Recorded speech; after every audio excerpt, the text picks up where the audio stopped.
大家好，我是小航，欢迎来到我的历史频道。今天我们要讲述的是一段关于中美合作抗击日本侵略的重要历史——滇西缅北战役，也被称为密支那战役。滇西缅北会战 （Battle of Northern Burma and Western Yunnan） 为抗日战争的大型战役之一，地点是在中国云南省与缅甸北部交界地区，起始时间为1943年10月初。其战役目的为打通中印公路。1945年3月底，中国远征军、英军及麦日尔突击队与芒友会师，日军则失去缅北要塞，是国军少数战前取胜的战斗。盟军由中美英三国军队联合组成，其中中国参战部队有中国驻印军、中国远征军等部队。战役总指挥为国军卫立煌将军，战役副总指挥为美军的约瑟夫史迪威将军，日军主力为日军缅甸方面军。战役指挥司令官陆续为河边正三、木村兵太郎、田中新一等人，兵力总结达15万余人。缅北滇西战役历时1年半，盟军以阵亡31443人、负伤35948人的代价，毙伤日军3万余人，打通了中国西南国际交通线滇缅公路，并收复滇西怒江西岸全部失地。1942年春夏之交，日军攻陷缅甸，立刻准备进攻滇西，其沿滇缅路陷全滇，威胁重庆。1942年5月4日，日军攻入龙陵，同时派出飞机54架，对宝山千年古城实施猛烈轰炸。10日，日军侵入边城腾冲，至此，怒江以西大片地区落入日军手中。中国远征军71军依怒江东岸设防据守，多次挫败日军东进企图，遂稳定了战局，并与之隔江对峙2年之久。当时曾一度成为中国唯一的陆路国际交通大动脉的滇缅公路被截断后，大量援华军用物资只能由美军航空队透过驼峰航线输送，困难重重，难有保障。为重新控制滇缅公路，中国驻印远征军6个师和印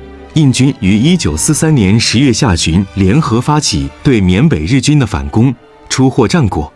次年4月17日，中国远征军执行渡江反攻计划。密支那战役为中日战争的滇西缅北战役一系列大型战役之一，战争时间在1944年5月至8月，地点在缅甸密支那。密支那是缅甸北部交通重镇，这个城市从缅甸有姓氏开始就是中国境内与缅甸的商埠要义。在英属缅甸时代建造的缅甸铁路北线终点是缅甸北部的枢纽城市。从密支那乘坐火车南下可达莫冈、曼德勒和仰光等地，其往南的公路又和滇缅公路相通。密支那北部又有公路可达中缅边境，若往西走又可达正在修筑的雷多公路。而这座城市在1942年日本入侵缅甸后已经被日军占领，并修筑了密支那机场，部署了战斗机干扰驼峰航线。夺回密支那对同盟国的东南亚战争来说相当重要，因为若不能攻占密支那，中印公路就不能和滇缅公路连接，同盟国的援华物资就不能被送到中国大后方。在密支那城西北也有2个军用机场，这是日军重要的空军基地，故攻占密支那机场，压缩缅甸战场中日军制空权也是战争的其中一项重要任务。1943年10月，以中国远征军为核心的印度北方同盟国部队向缅甸境内发兵，从后半年发生的一连串战役中，有效地在摧毁日本帝国陆军第18师团与缅甸北部胡康河谷部署的防线，稳定将战线推进入孟拱河谷。但是雨季从1944年3月17日开始到来，曾一度溃退的18师孟拱河谷的南方出口，为在孟拱东北方的卡蒙周遭集结了残存战力，重组防线。卡蒙为孟拱河与印道河的交汇点，同盟国军开始担心陆军用兵将受到天候阻碍，而因帕尔战役在1944年4月初大致抵定后，蒙巴顿总司令在1944年4月3日的会议中要求约瑟夫·史迪威占领孟拱至密支那一带区域。战况焦灼的状况下，史迪威企图以一次快速奇袭去击垮日本在缅甸北部的防御。这个思维成为密支那战役攻势的核心构想。日本方面在记载密支那作战时，只会讨论守备密支那城的114联队第1大队的一个步兵中队、一个步兵小队、机枪中队的一个小队、大队炮一个分队、第2大队的一个步兵中队、连队炮中队的半部、野炮1门、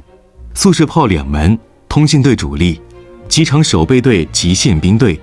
共约1200余人。后续增援第56师团第113联队一个大队，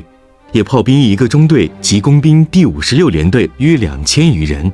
但是密支那战役是包括在卡蒙驻守部队在内，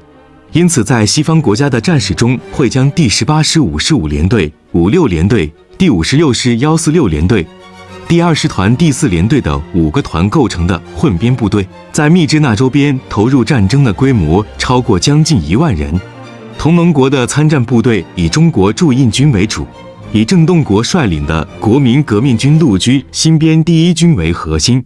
下辖新编第38师师长孙立人，新编第22师师长廖耀湘，新编第30师师长胡素，第50师师长潘玉坤，仅派遣149团与150团，在4月15日增援拨入新22师指挥第14师以及美国的曼瑞尔突击队，总兵力约3万余人。密支那外围的作战是围绕着突穿孟拱河上游城市卡蒙一带发生，在国军史册中称为孟拱河谷战役。在1944年4月23日即打响，当日新22师发兵试图迂回穿透卡蒙守军，在赤石渡前遭到第4联队阻碍，无法前进。但是新38师则持续将日军防线发动攻势，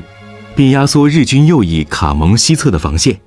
新38师112团、113团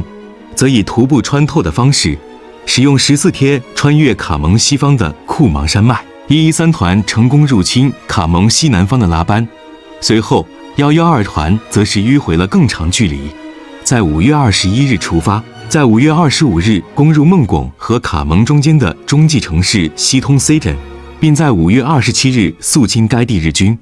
该城市当时驻扎的主要军力是日本陆军辎重兵第12联队，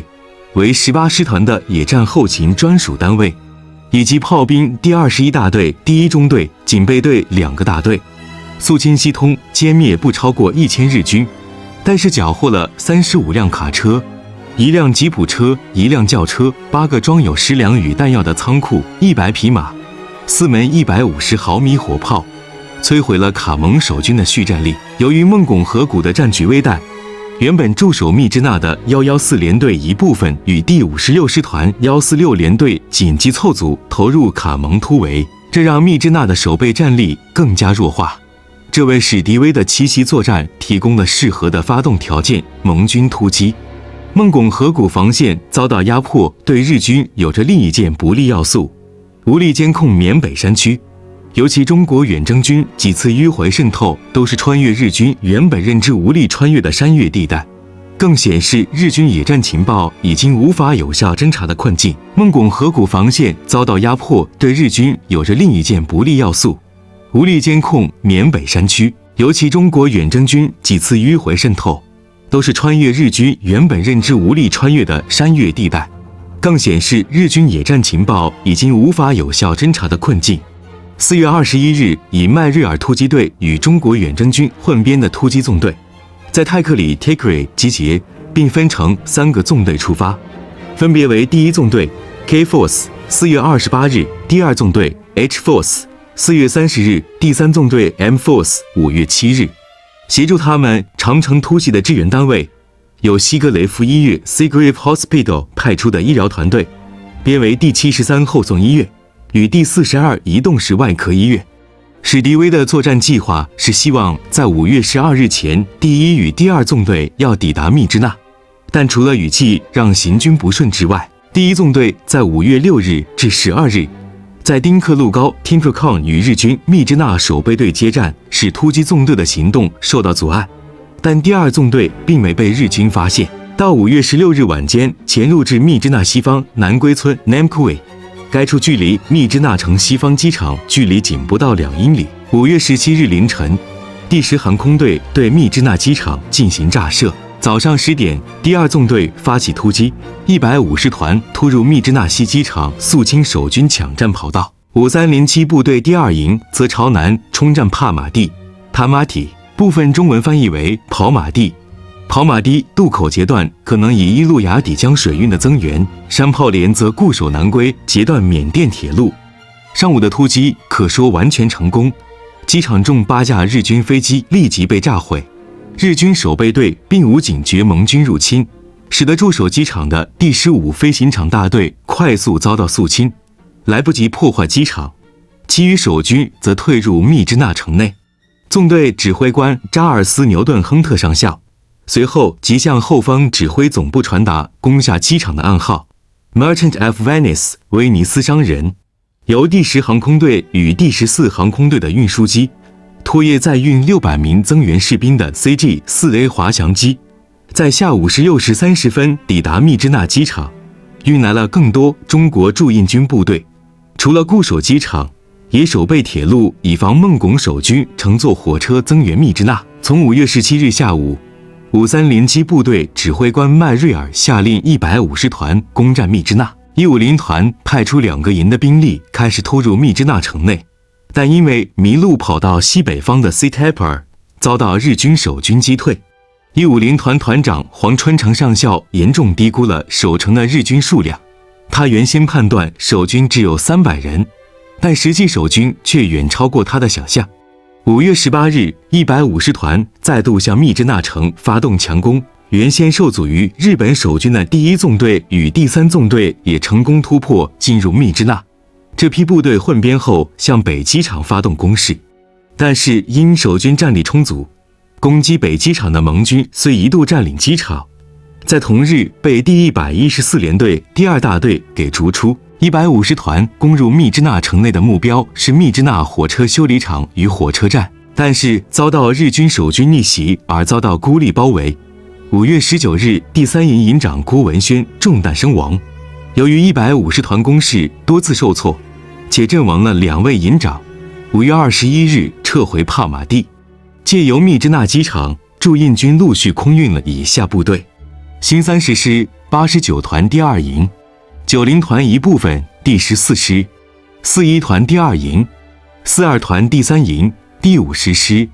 ，149团部分部队。除了空运部队，原先受阻于日本守军的第1纵队与第3纵队也成功突破进入密支那。虽然突击纵队也被长时间山地突击所带来的伤病所苦，但同盟国最终为了占领密支那集结了5个团级兵力，战斗也从原先的突袭任务转为持久战。当时日军对战役自始至终都无法有效掌握盟军攻击规模，33军认为盟军组成了将近3万人的突击部队，因此抽调了缅北其他地方的部队试图救援，这让孟拱、河谷与龙陵、腾冲等地的日本前线守军更加弱化。因150团的攻势受挫，麦瑞尔曾一度下令撤换团长并移送军法审判，这个命令使密支那的国军官兵爆发愤怒，并抵制麦瑞尔的指挥。史迪威为了平息怒火，在5月23日撤换麦瑞尔的指挥官职务。5307部队由第3纵队的指挥官 George M. McGee 上校接任，同时解散中美混合突击队编制，所有单位回归原部队指挥。新30师师长胡素、50师师长潘玉坤抵达密支那，担任指挥其所属野战部队。密支那当面的作战指挥则由史迪威指挥部的参谋长海登·百德诺准将负责。然而，百德诺对于城镇战也无有效的作战知识，加上大雨影响作战，整体攻势受阻。且日军在5月底由56师团水上元藏少将率领一个步兵连队赶来增援，强化了日军防御。同盟国在6月13日再度发动总攻，却被密支那守军逆袭受挫。而百德诺准将就罪于新30师师长胡素指挥不力而将其撤换，此作为再度引爆国军官兵的情绪，史迪威在6月18日再度亲至密支那视察战况。百德诺在指挥能力上的不足，加上疟疾复发，使史迪威决定6月25日决定再度更换指挥官，由魏塞尔 Theodore F. Vizos 准将负责作战策划，实际前线指挥则由新一军军长郑洞国调度。郑洞国接手后，下令部队采取壕沟战，以战壕的方式逐步压缩日军防御圈。石正信以个人名义对水上元藏少将发出死守密支那命令。6月下旬，孟拱河谷战役由国军获胜。7月1日，新38师攻占孟拱，开通了铁路交通线的新一军开始增援密支那。7月12日，魏塞尔下令发动总攻。第10航空队在同日出动了39架 B-25轰炸机协助攻势，第88战斗机中队则提供了有效的进阶空中火力支援。7月18日，国军新30师第9师团一部分以空运方式转移到密支那增援作战。7月26日，5307部队攻占密支那北机场，日本守军在此之后遭到完全孤立，防御力也显著弱化。战至7月27日，密支那城已大部分被国军攻下，而日军其能死守在市中心的几处地方。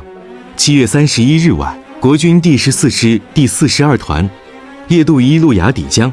并切断了日军后勤补给线和退路。国军也组成手持汤普森冲锋枪的100人敢死队偷袭日军指挥部，在得手后用无线电通知国军大举进攻。1944年8月2日，盟军攻占密支那，水上元藏少将指挥步兵第114联队在密支那与盟军展开死战，直到1944年8月3日被攻陷为止。水上独自将死守命令压下，下令残存的守军突围撤退。水上本人则在部下撤退后于8月1日自杀，后追进中将。水上的副官回到军团司令部准备报告战况时，石正信一边大骂：“不是叫你们死守吗？为什么你们还有脸回来？”一边痛殴他。最后是在旁的其他师团长看不下去而制止。滇西缅北战役是中美两国共同抗击日本侵略的一段光辉历史，让我们铭记历史，珍惜和平，共同致力于维护世界和平与稳定。感谢大家收看，我们下期再见。记得关注再走哦。